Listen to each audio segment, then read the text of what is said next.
نہ صرف رمضان ٹرانسمیشن میں بلکہ حقیقی لائف میں بھی اپنا بڑا حقیقی لائف میں بھی اپنا حصہ ادا کر رہا ہے. اور بالکل سچ کہا ظفر ڈوگر صاحب نے کہ کس طریقے سے کیمرامین ڈپارٹمنٹ جو ہے ان کی بہت زیادہ کوششیں اور کاوشیں شامل ہیں. 4-4 5-5 گھنٹے صرف کھڑے رہنا اور ساتھ میں کنسنٹریٹ کرنا کیمرے کے اوپر کہ کیمرہ فریم نہ ہل جائے, پیننگ نہ ہل جائے, زوم ان زوم آؤٹ خراب نہ ہو جائے, اور اس کے بعد انسٹرکشن سنتے رہنا. یہ کتنا مشکل ہوتا ہے, صرف بولنا آسان ہے, کرنا انتہائی مشکل ہے. تو یہ کیا کیا ایکسپیرینس ہوتے ہیں, اس میں تجربات کیا ہوتے ہیں, رضوان علی صاحب سے بات کرتے ہیں. رضوان صاحب, thank you so much for joining us. بہت شکریہ, آپ نے ہماری رمضان ٹرانسمیشن, بلکہ آپ کی رمضان ٹرانسمیشن کو جو ہے وہ آج بھی اس دفعہ بھی کامیاب بنایا ہے. کیا کہیں گے ایک پورے کیمرامین ڈپارٹمنٹ کے حوالے سے, کتنی محنت ہوتی ہے, کس طرح سے ڈیزائن کرتے ہیں, کس طرح سے مینیج کرتے ہیں, ذرا شیئر کیجیے گا. جی بہت شکریہ بٹ صاحب. میں سب سے پہلے تو سٹی نیوز نیٹ ورک کو یہ مبارکباد پیش کرنا چاہتا ہوں کہ ہمیشہ کی طرح جو کیمرہ مین کیمرے کے پیچھے کام کرتے ہیں, آج ان کو موقع ملا کہ وہ اسکرین پر لوگوں کے سامنے ہیں. اور یہ اعزاز بھی ہمارے باس ڈوگر صاحب کو, عارف بھائی کو, یہ سب ان کی محنت ہے اور جو کیمرے کے سامنے ہیں. ورنہ بظاہر ایک لفظ جو ہے کہ کیمرے کی آنکھ آپ کو دیکھ رہی ہے, اس کیمرے کے ساتھ کیمرہ مین جو کیمرہ آپریٹ کر رہا ہوتا ہے وہ اپنے اینگل سے, اپنے زاویے سے کس طرح سے وہ فوٹیج بنا رہا ہوتا ہے. میرا خیال ہے کہ وہ اسکرین کے اس طرف جو بندہ بیٹھا ہے وہ کبھی اندازہ نہیں لگا سکتا. تو میں سمجھتا ہوں کہ یہ بڑا اچھا اقدام ہے کہ ہمیں بھی اس طرح کا موقع ملا کہ ہم اسکرین پر آئے. اب دیکھیں, کیمرہ آپریٹ کرنا, ساتھ میں کیمرے کی سوئچنگ کرنا, یہ بڑا امپورٹنٹ کام ہوتا ہے. خاص طور پر کیمرہ مین کو ہر وقت ویجیلنٹ رہنا پڑتا ہے کہ کس وقت وہ انسٹرکشن جو ہے اس کو مل جائیں. جس طرح میں ابھی انسٹرکشنز تو نہیں دوں گا, میں ریکویسٹ کروں گا, ہمارے کیمرہ مین راشد جو ہیں اس وقت کچن میں موجود ہیں, تو میں ان سے ریکویسٹ کروں گا کہ وہ بھی آ کر ہمارے ساتھ اس کانورزیشن کا, اس ٹرانسمیشن کا حصہ بنے. تو دیکھا آپ نے جس طرح یہ کیمرہ, ہم کوشش کرتے ہیں کہ کیمرہ مین جو ہمارا نارملی تاثر یہ ہوتا ہے کہ کیمرہ مین جو نظر نہیں آنا چاہیے, لیکن آج میں اس لیے چاہ رہا ہوں کہ کیمرہ مین ہمارے نظر آئیں کیونکہ انہوں نے بہت محنت کی ہے, اور میں نے خود دیکھا ہے انہوں نے محنت کی ہے. یہ وہیں پہ کھڑے ہو کے جمائیاں لے رہے ہوتے ہیں, لیکن اس کے باوجود وہ لگے ہوتے ہیں. 4-4 5-5 گھنٹے کی محنت ہوتی ہے. تو راشد, میں آپ سے بات کرنا چاہوں گا کہ کتنی محنت کرتے ہیں. مطلب ایک طرف آپ کو انسٹرکشنز مل رہی ہیں کہ کیمرہ پیننگ نہیں ہونا چاہیے, زوم ان زوم آؤٹ جو ہے وہ برابر رہے, تو یہ 4-5 گھنٹے شاید بریک پر اینکر جو ہے وہ ریلیکس ہو جاتا ہو کچھ سیکنڈز کے لیے, لیکن کیمرہ مین تو اس وقت بھی بڑا ویجیلنٹ رہتا ہے کہ کب مجھے آواز آنی ہے, اور کیمرہ مین نے فوری طور پر ریڈی کرنا ہے, اور اس کو بریک ختم ہونے سے پہلے 10-15 سیکنڈ پہلے اپنا کیمرہ ریڈی کرنا پڑتا ہے. تو کیا تجربہ ہوتا ہے, بتائیے گا. تھینک یو سو مچ سر. سب سے پہلے تو آپ کا شکریہ کہ آپ نے موقع لیا یہاں پہ. دوسرا سر, یہاں پہ تقریباً 4 گھنٹے ہم نے یہاں پہ کھڑے ہیں. سب سے زیادہ مزہ اس وقت آتا ہے جب وہاں پہ ہوتے ہیں حارث بھائی. اب حارث بھائی نا وہ بنوا رہے ہوتے ہیں فریم کے, کیم 1 نکل جاؤ, کیم 2 آ جاؤ. 2 دن پہلے کی بات ہے, وحید کو کہہ رہے کہ جلدی جلدی نا فریم دو مجھے. اب وحید نے بڑی مشکل سے فریم بنایا, تو بعد میں کیا کہہ رہے ہیں کہ نہیں میں نہیں دوں گا, یہ فریم نہیں لوں گا. اس وقت نا یہ بڑا کنفیوژن ہوتا ہے کہ تقریباً 5 کیمرے یہاں پہ اب یہ آ رہے ہیں, کبھی جا رہے ہیں, نہ ہو رہی ہے تو اس پہ ہم سین دے رہے ہیں, ایک سین, اور ڈفرنٹ جیسے سین وغیرہ دینے ہوتے ہیں. اس کے بعد آپ کو دیکھنا ہوتا ہے آپ کیا کہہ رہے ہیں. کچن جب شروع ہو جاتا ہے تو کچن میں ایک چیز دکھا رہے ہیں ہم, رضوان صاحب گائیڈ کر رہے ہوتے ہیں, وہاں پہ کھڑے ہوتے ہیں کہ جو آڈیو کا نہیں کسی کو آ رہی تو یہ گائیڈ کر رہے ہوتے ہیں. تو ایسا چل رہا ہوتا ہے. ٹھیک ہے, میں اب ریکویسٹ کروں گا راجو سے بھی, ہمارے کیمرہ مین ہے نعیم سلیم. یہ وہ ٹیم ہے جو کہ ظفر ڈوگر صاحب نے سلیکٹ کی ہوئی ہے.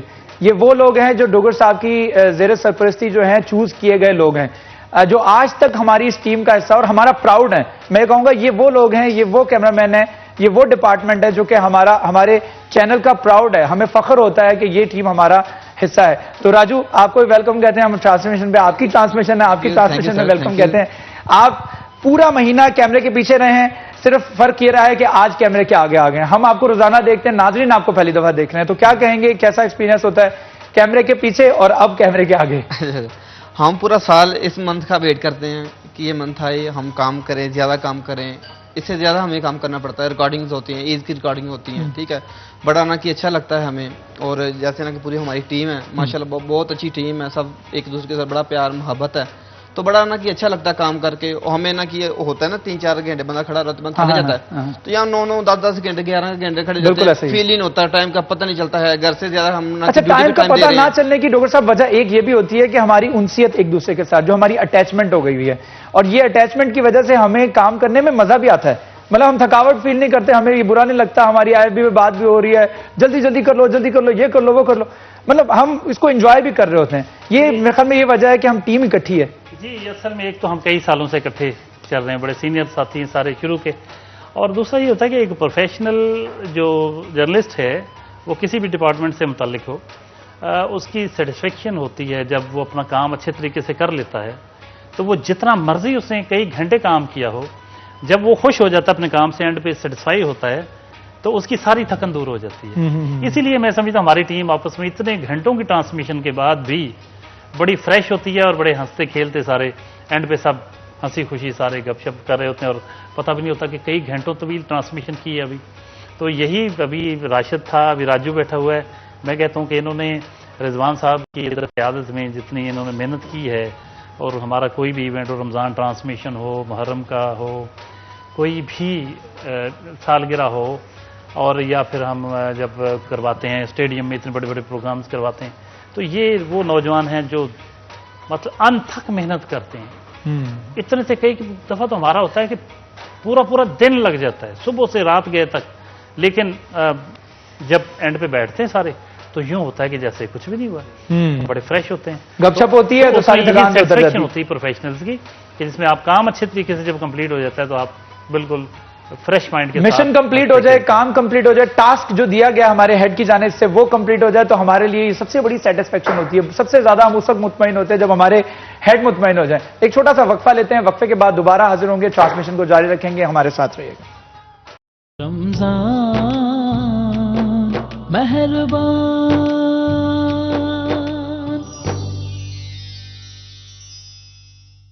Welcome back. رمضان کی خصوصی نشریات رمضان مہربان میں آپ کو خوشامدید. ہمارا آخری سیگمنٹ جاری ہے جس میں ہمارے بڑے پیارے پیارے مہمان ہمارے ساتھ تشریف رکھتے ہیں.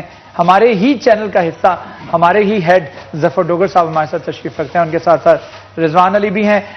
رخ کرتے ہیں مزید کیمرہ مین کے حوالے سے گفتگو کی جا رہی تھی کہ جو بیوٹی کیمرے کے سامنے آپ کو دکھائی جاتی ہے, جو چہرہ آپ کو کیمرے کے سامنے دکھایا جاتا ہے, اس کے پیچھے بھی ایک دکھانے والا ہوتا ہے, اور وہ ہوتا ہے کیمرہ مین. اور کیمرہ مین کتنی محنت کرتا ہے. اس رمضان ٹرانسمیشن کے حوالے سے خاص طور پر بات کی جائے, وہ سحری ٹرانسمیشن ہو, وہ افطاری ٹرانسمیشن ہو, 4-4 5-5 گھنٹے کھڑے رہنا اور کیمرے کو ہولڈ رکھنا, کیمرے کا زوم ان زوم آؤٹ, اس کا وائٹ بیلنس, یہ تمام ٹرمز تو مجھے بھی اب یاد ہو گئی ان کے ساتھ رہ کے. تو ہمارے ساتھ وحید محمود موجود ہیں, جو اکثر ہم کہتے ہوتے ہیں کیمرہ مین وحید محمود کے ساتھ شراز بھٹ. تو یہ ہیں وہ وحید محمود جو جن کا نام آپ سنتے ہوتے تھے, جو اس وقت مسکرا رہے ہیں ماشاءاللہ, اسکرین پہ کیمرہ آپریٹ کرتے ہوئے نظر بھی آ رہے ہیں. وحید کیسے ہیں آپ؟ السلام علیکم. وعلیکم السلام. کیسے ہیں آپ؟ ٹھیک ٹھاک ہیں؟ محنت کر رہے ہیں الحمدللہ, ٹکا کے زبردست. انشاءاللہ. روزے رکھ رہے؟ تقریباً تھوڑے سے رکھے. اچھا تھوڑے سے رکھیں, باقی کیوں نہیں رکھے؟ بس محنت زیادہ ہو جاتی ہے یا دل نہیں کرتا؟ بس کچھ رضائی الہی سمجھ. چلیں رضائی الہی سمجھ لیتے ہیں آپ کی کوئی نہ کوئی مجبوری ہوگی جس کی وجہ سے آپ نے روزے چھوڑے ہوں گے. بہرحال آپ کی محنت کے حوالے سے ہم گفتگو کر رہے ہیں. سیٹ پہ جتنی آپ محنت کرتے ہیں, 4-4 5-5 گھنٹے کام کرنا, اسی طریقے سے اسی پوسچر میں کھڑے رہنا جس پوسچر میں آپ ابھی کھڑے ہیں, کتنا مشکل ہوتا ہے, کیا چیلنجز ہوتے ہیں, اپنے سینئر سے کیا سیکھا بتائیے گا. سینئر سے تو ماشاءاللہ میں نے کافی کچھ سیکھا ہے. ہمارے رضوان صاحب, سر ظفر صاحب ہر وقت مجھے ٹریٹ کرتے ہیں, میری چھوٹی چھوٹی باتیں اگنور کر کے انہوں نے مجھے بڑا ٹریٹ کیا. سچ میں نے ان سے سب سے بہت کچھ سیکھا ہے. ٹھیک ہے. اچھا محنت کے حوالے سے کیا کہیں گے, کیسا تجربہ, کیسا ایکسپیرینس؟ تو آپ ہی پوچھ سکتے ہیں ان کے میں نے کیا کیا ہے, ان سے پوچھ سکتے ہیں اپنے. چلیں وہ رضوان صاحب سے پوچھ لیں گے. تھینک یو سو مچ. وحید محمود ہمارے ساتھ موجود تھے, جس کے حوالے سے آپ سٹی 41 پہ اکثر سنتے تھے کیمرہ مین وحید محمود کے ساتھ. آج وہ وحید محمود آپ کو دکھا دیا, شکوہ نہ کیجیے گا. ہمارے ساتھ عثمان بھی موجود ہیں, ان سے بات کرتے ہیں. عثمان السلام علیکم. وعلیکم السلام. پی سی آر میں کتنے چیلنجنگ کام ہوتے ہیں, کیا کیا کچھ ہوتا ہے, ذرا شیئر کیجیے گا, کیسا تجربہ رہا؟ پی سی آر مین جو آپ کا سارا چیزیں کنٹرول ہو رہی ہیں وہ پی سی آر سے ہو رہی ہیں. کیمرے بھی وہیں سے آپریٹ ہو رہے ہیں, یہاں پہ کیمرہ مینز ہوتے ہیں, سوئچنگ وہاں سے ہوتی ہے, سوئچر وہاں چل رہا ہے, آڈیو آپ کی وہاں سے جا رہی ہے. آل اوور جتنی بھی ٹرانسمیشن ہے, بیسک جو ہے اس کا وہ ٹیکنیکل ڈپارٹمنٹ ہوتا ہے جو پیچھے بیٹھا ہے اس کو کنٹرول کر رہا ہوتا ہے. پروڈیوسر سوئچنگ کر رہے ہوتے ہیں, آڈیو پہ بچے بیٹھے ہوتے ہیں, فکس لنک اور یہاں سے جا رہا ہوتا ہے, اپ لنک ہوتا ہے, یہاں سے آپ کی فیڈ جاتی ہے, سیٹلائٹ پہ، وہاں سے پھر لاہور میں ڈاؤن کرتے ہیں. یہ ساری چیزیں جو ہیں یہ PCR سے چل رہی ہوتی ہیں. اچھا، لوگوں کو اکثر لگتا ہے کہ اسکرین کے اوپر جو چیز نظر آ رہی ہے نا وہ صرف جو بولنے والا ہے وہ دکھا رہا ہے، اس کا کمال ہے. لیکن جو ہم اینڈ پہ کریڈٹس چلاتے ہوتے ہیں، اکثر کوئی پروگرام چلتا ہے نا اس کے اینڈ پہ کریڈٹس چلتے ہیں، تو کریڈٹس میں پتہ لگتا ہے کہ اس میں کون کون شامل تھا اور کس کس کی محنت اس میں شامل تھی. تو اس میں پھر اسپیشل تھینکس آتا ہے پروڈکشن کا. پروڈکشن، کیونکہ پروڈکشن کی وجہ سے پتہ لگ رہا ہے کہ کیمرہ کب کب سوئچ ہو رہا ہے، کب کون بول رہا ہے، کس کے پاس کس پر کیمرہ جانا ہے، بریک کب لینی ہے، کتنی دیر کا بریک ہوگا، کب واپس آنا ہے، کس کے اوپر کیمرہ رکھنا ہے، کون بولے گا، مائک کس کا چل رہا ہے کس کا نہیں چل رہا، آڈیو کس کی بریک ہو رہی ہے. یہ تمام تر معاملات جو کہ آپ کو اسکرین کے اوپر بیوٹیفائی کر کے دکھائے جا رہے ہوتے ہیں اور وہ پرفیکشن کے ساتھ آپ کے پاس لائیو جا رہے ہوتے ہیں، وہ صرف اور صرف پروڈکشن ڈپارٹمنٹ جو ہے، جس میں عارف بھائی ہمارے شامل ہیں، عثمان ہے، حارث ہے، اس کے علاوہ ہمارے NLE محسن ہے، یہ ان تمام لوگوں کی محنت شامل ہے. فروخ ہے، اس کے علاوہ جو ہے وہ حذیفہ ہے، سیف ہے، یہ تمام لوگوں کی محنت جو ہے وہ اس میں شامل ہے. یہ جو میں نے نام لیے ہیں، اگر کسی کا مس کر دیا ہو تو وہ بھی اس میں شامل ہے، برا مت مانیے، شہباز بھی شامل ہے، تو ان کی بھی محنت شامل ہے. لیکن اس کے علاوہ ادر دین دیٹ میں ڈاکٹر صاحب نام لینا چاہوں گا ہمارے کیمرہ مین عبداللہ جو ہے، ان کی بھی بڑی محنت ہے. ان کو میں نے ہمیشہ ماسٹر پہ پایا اور اسی طریقے سے کھڑے پایا الحمدللہ. اور اس کے ساتھ ساتھ عبد الرحمان، یہ ہمیشہ میرے بڑے اچھے اچھے فریم دیتے ہیں. عبد الرحمان کی اس میں بڑی محنت ہے. عبد الرحمان نے بہت زیادہ اس میں محنت کی ہے. میں نے جب بھی نظر اٹھا کے اپنے کیمرے کی طرف سامنے دیکھا ہے تو عبد الرحمان کو ہنستا ہوا پایا ہے، ہنستا ہوا پایا ہے. میں نے اس کو اسمائلنگ فیس اس کا جو ہے نا، کبھی میں نے اس کے چہرے کے اوپر اسٹریس نہیں دیکھا. تو یہ ایک بڑی اچھی جو ہماری ٹرانسمیشن کو کامیاب بنانے کا جو ایک محنت جو سب کی شامل ہے، اس محنت میں ہمارے وہ آفس بوائے تک شامل ہے، جس میں اویس ہے، جس میں سہیل ہیں. انہوں نے بڑی محنت کی ہے، انہوں نے بہت زیادہ محنت کی ہے. یہ ہماری بھوک، ہماری پیاس کا خیال رکھتے ہیں. جب افطار ہوتی ہے تو ڈاکٹر صاحب باقاعدہ طور پر گلاس لے کے آنا، کراکری لے کے آنا، پھر بار بار پوچھنا کہ ڈاکٹر صاحب کچھ اور تو نہیں چاہیے، کچھ اور تو نہیں چاہیے. تو یہ تمام چیزیں جو ہیں یہ ساتھ لے کر چلتے ہیں ہم. اگر اس میں سے ایک شخص بھی مس ہوگا نا تو ہمارے لیے ٹرانسمیشن کو مکمل کرنا انتہائی مشکل ہو جائے گا. ہم یہ کہہ سکتے ہیں کہ پورا ایک ٹیم ورک ہوتا ہے، جس میں میرا میک اپ آرٹسٹ محسن، ان کی بڑی محنت شامل ہے. بار بار بریک میں آ کے میری پفنگ کرنا، آپ کا یہاں سے جو ہے وہ میک اپ خراب ہو گیا، آپ کا یہاں سے میک اپ خراب ہو گیا، آپ کے بال یہاں سے نظر صحیح نہیں آ رہے. انہوں نے ہمیشہ اسکرین کے اوپر نظر رکھی ہوتی ہے اور دیکھ رہے ہوتے ہیں کہ میں کہاں کہاں سے نوک پلک جو ہے وہ سنوار سکتا ہوں بٹ صاحب کے چہرے کی. تو یہ تمام تر لوگ ہیں جن کی محنت بہت زیادہ شامل ہے. کچن کی طرف بھی چلیں گے ڈاکٹر صاحب، لیکن ایک چھوٹا سا وقفہ مجھے لینا ہے. وقفے کے بعد دوبارہ حاضر ہوں گے تو کچن پہ بات کریں گے. ہمارے ساتھ رہیے. رمضان مہربان.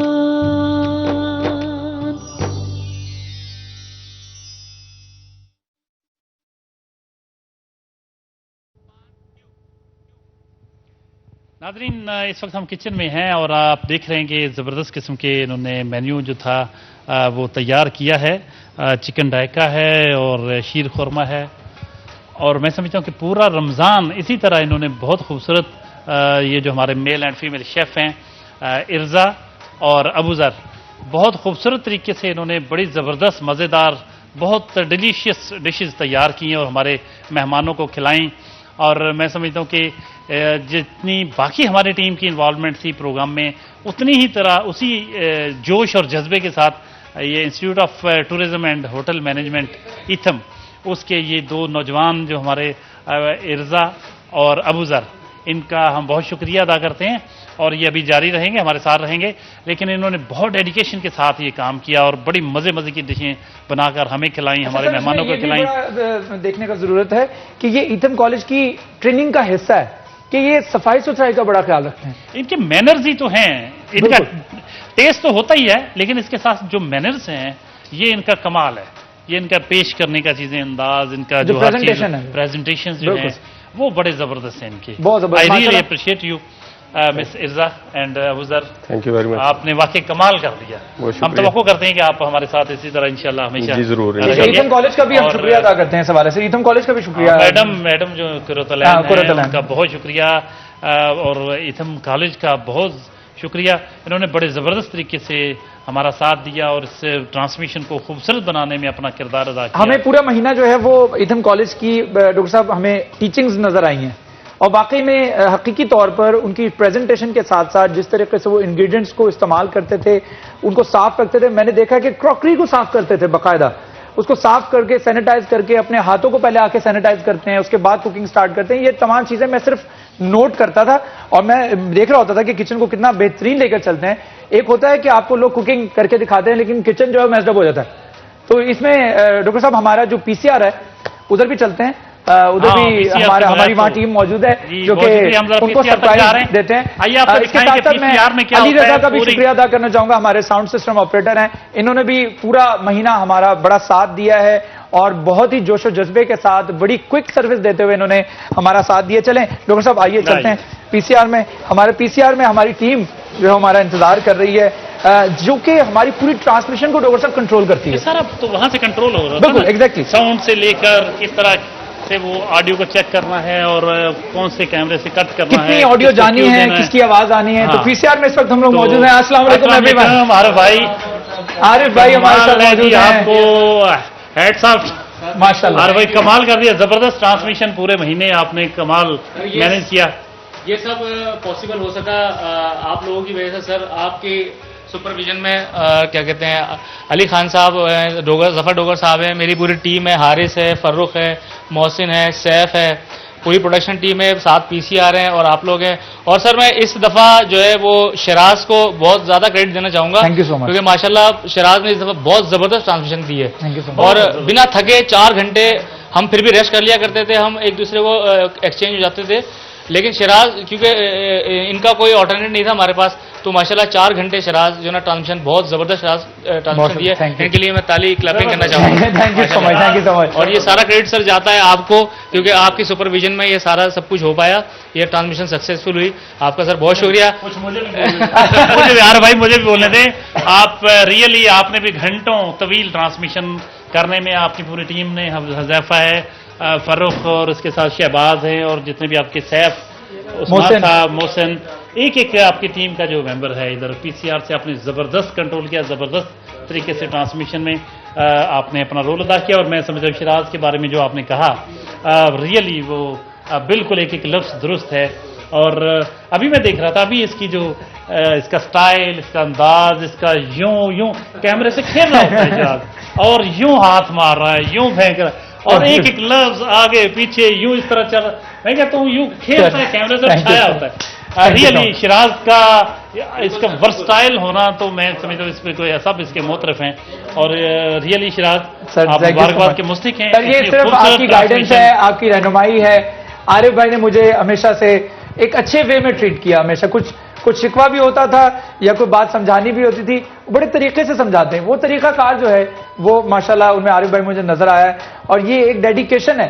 علی بھائی نے مجھے پہلے دن کہا تھا کہ کچھ پرابلم نہ ہو, دھیان سے چلیے گا, سب کو برداشت کر کے چلنا ہے, سب کے ساتھ ساتھ چلنا ہے. تو وہ اس چیز کا موقع نہیں آیا. ہم نے اتنے بہترین طریقے سے اس سب چیزوں کو کیری کر کے چلنا ہے. عثمان بیٹھا ہوا ہے, محسن ہے, شہباز ہے, حذیفہ ہے, یہ تمام لوگ ہیں, سیف ہے, یہ احسن کھڑا ہوا ہے. یہ ایک ایک فرد جو ہے جس نے اپنا بڑا مثبت کردار ادا کرتے ہوئے اس ٹرانسمیشن کو جو ہے وہ کامیاب بنایا ہے اور اپنی اپنی جگہ پر یہ سوچا ہے کہ میں اپنا پورا بھرپور 100% دوں گا. آگے میری جو ہے وہ مجھے اپریشیٹ کیا جاتا ہے, نہیں کیا جاتا, میں نے اپنی 100% محنت کرنی ہے اور اسی جذبے کے ساتھ ہم لے کے سر اس ٹرانسمیشن کو چلیں. بہت خوبصورت ٹرانسمیشن.